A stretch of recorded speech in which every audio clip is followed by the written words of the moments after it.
안녕하세요, 난세리 구독자 여러분, 금혁입니다. 지난 8월 20일 영국의 대표적인 시사 주간지인 이코노미스트의 굉장히 흥미로운 글 하나가 올라왔습니다. 제가 그 제목을 한번 읽어드리겠습니다. South Korea's liberal rulers unleash their inner authoritarians. 해석하면은요, 한국의 진보적 통치자들이 내뿜고 있는 그들 내면의 권위주의라는 뜻입니다. 즉 이걸 좀 쉽게 풀어서 설명한다면은 진보주의라는 탈을 쓰고 있는 전체주의자들이라는 뜻으로도 해석이 가능할 것 같습니다. 이 기사의 소제목은 조금 더 흥미롭습니다. Used dishing out the criticism, they seem unwilling to take it. 그대로 해석한다면은 남에 대한 비판은 잘하면서 상대방으로부터 비판은 받기 싫어한다 라는 뜻이기도 합니다. 이코노미스트에서 오랫동안 그 정치시사 칼럼니스트로 일해온 반얀이라는 칼럼니스트에서 쓰여진 칼럼의 내용이고요. 이 얘기를 왜 하느냐, 즉 한국인이 그 이코노미스트는 신문사에다가 기고한 글이 아니라 아예 처음부터 이코노미스트에서 근무하고 있는 그런 칼럼니스트에서 쓰여진 글,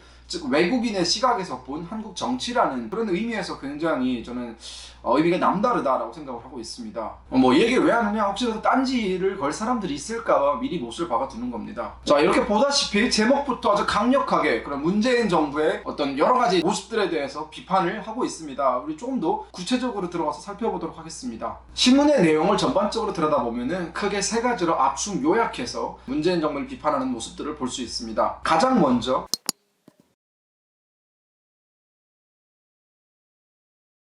축약해서 번역한다면은 그 부패한 박근혜 대통령의 뒤를 이어서 대통령이 당선된 문재인 대통령은 인권 변호사 출신이고, 그런 문재인 대통령과 민주당은 전 정부에 비해 보다 개방적이고 진보적이며 사람들과 소통하는 그런 정부를 만들겠다라고 약속을 했다라는 것입니다. 자, 그러면서 칼럼은 그 다음 문장에서 이렇게 얘기를 하고 있습니다. 그러한 기대는 이젠 사라지고 있다. 구체적으로 칼럼은 문재인 정부의 비판적인 의견을 내는 사람들, 문재인 정부에 반대되는 의견을 가진 사람들을 정부는 그들과 대화를 하는 것이 아니라 오로지 법적인 수단을 가지고 통제하려고만 든다라고 밝혔습니다. 그 법적인 수단이라는 것은 칼럼에서 밝히기를 소송이라고 얘기를 했는데요. 특히 기자와 언론을 상대로 그런 고소를 정말 많이 진행했다고 밝혔는데, 그러한 언론을 상대로 진행한 고소는 박근혜 대통령 때보다 훨씬 많은 숫자라고 합니다. 이제 문재인 대통령 집권 3년이 지났는데 그 고소 고발의 숫자가 박근혜 대통령 5년보다 많으면 정말 많은 거라고 볼 수 있겠죠. 그 사례로 든 예시가 바로 그 중앙일보와의 얼마 전에 소송이 진행되었던 그런 한 사건이었습니다. 구체적으로 들어가 보면은 이 기사죠. 작년 6월 11일 중앙일보에 실린 칼럼인데, 문재인 대통령을 따라 해외를 순방하고 있는 그 김정숙 여사가 하필이면 정말 전 세계적으로도 유명한 그런 관광지들을 유독 많이 찾는다라는 내용의 칼럼이었습니다. 그러면서 그런 식의 어떤 해외 순방 일정이 혹시 이거 김정숙 여사의 관광 일정과도 연관이 있는지를 의혹을 묻는 그런 칼럼이었습니다. 당시에 그 칼럼을 읽어보면은 충분히 그럴 만한 생각을 할 수도 있을 만큼 다양한 증거들을 칼럼은 제시하고 있었습니다. 예를 들어서 문재인 대통령과 인도 방문을 한 뒤 4개월 뒤에 또다시 단독으로 인도를 방문을 해서 타지마할을 방문하는 등의 그러한 일정들이 과연 해외 순방을 위한 목적인지, 아니면 김정숙 여사가 관광지를 가고 싶어서 간 일정인지, 그것에 대해서 청와대가 속 시원하게 말을 해달라라는 그런 칼럼이었죠. 저도 이 칼럼을 읽어보면서 느낀 건데, 인도의 타지마할, 캄보디아의 앙코르와트, 또 체코의 프라하, 베트남의 호이안, 이런 주요 장소들이 다 하필이면 세계적으로 유명한 관광지이다 보니까 그런 생각을 자연스럽게 할 수밖에 없을 것 같습니다. 자, 언론은 이런 것들을 묻는 역할을 하는 사람들인 거죠. 자, 이러이러한 의혹들이 있는데 어떻게 생각하냐? 라고 칼럼을 통해서 청와대에 질문을 던진 겁니다. 근데 그렇게 날아온 답이 청와대의 고소 고발이었습니다.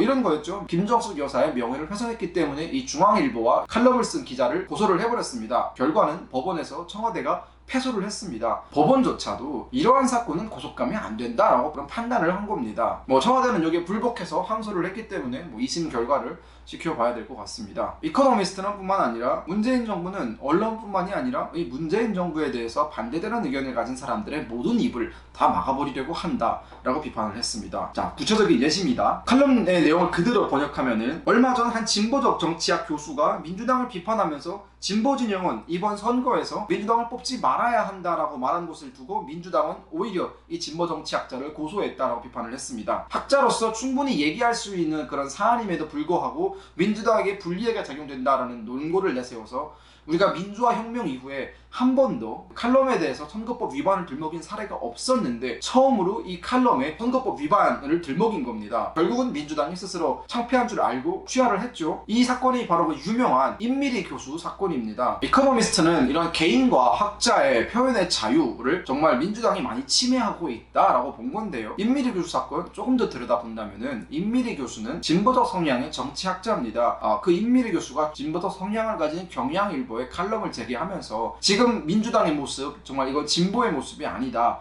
그렇기 때문에 이번에 민주당을 심판을 해야 한다라고 하면서 유명한 말씀을 남기셨죠. 민주당만 빼고 라는 제목이 그 칼럼의 제목이었습니다. 당연히 이해찬 대표를 비롯한 민주당 지도부가 전체 모두가 나서서 이 임미리 교수를 비판했고 민주당이 직접 임미리 교수를 고소했죠. 하지만 그 뒤에 후폭풍이 정말 컸습니다. 이게 민주주의냐 아니면 문주주의냐 라는 그런 비판들이 뒤를 이었고 민주당 내부에서조차 이런 모습을 보여주는 것이 정말 합당하냐는 그런 자아성찰의 목소리가 나오기도 했습니다. 그도 그럴 것이 한 진보적 학자가 본인 어떤 학자의 양심을 걸고 얘기한 것을 선거법 위반이라는 그런 프레임에 걸어버리면은 어느 누가 민주당의 잘못에 대해서 비판을 할 수가 있고 정권을 가져간 그런 공당의 입장에서 여당의 입장에서 이러한 행동을 하는 것이 과연 옳은 일인지 정말 많은 생각이 들었었는데 이코노미스트도 그 점을 놓치지 않고 비판을 한 것입니다. 또한 이코노미스트는 그 진보학자 박경신 고려대 교수의 표현을 빌려서 한국의 좌파들은 독재 정권에 맞섰다라는 이미지와 정체성을 구축했고 그것을 오로지 자신의 것으로만 여긴다. 자신들이 표현의 자유를 침해당하며 싸웠기 때문에 상대방의 표현의 자유는 무시해도 되는 것으로 여기고 있다라고 비판을 했습니다.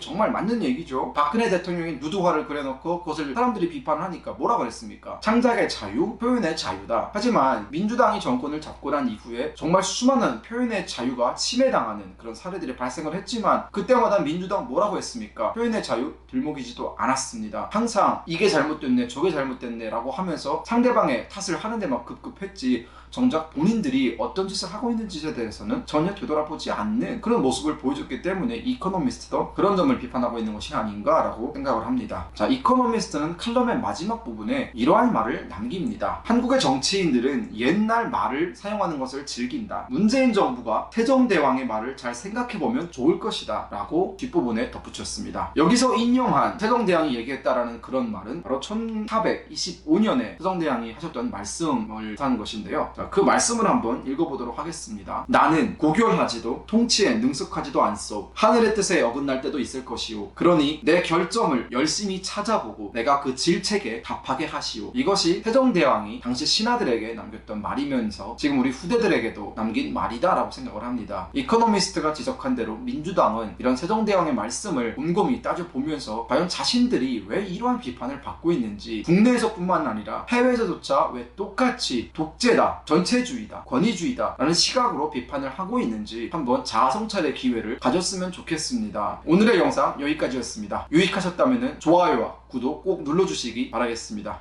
감사합니다.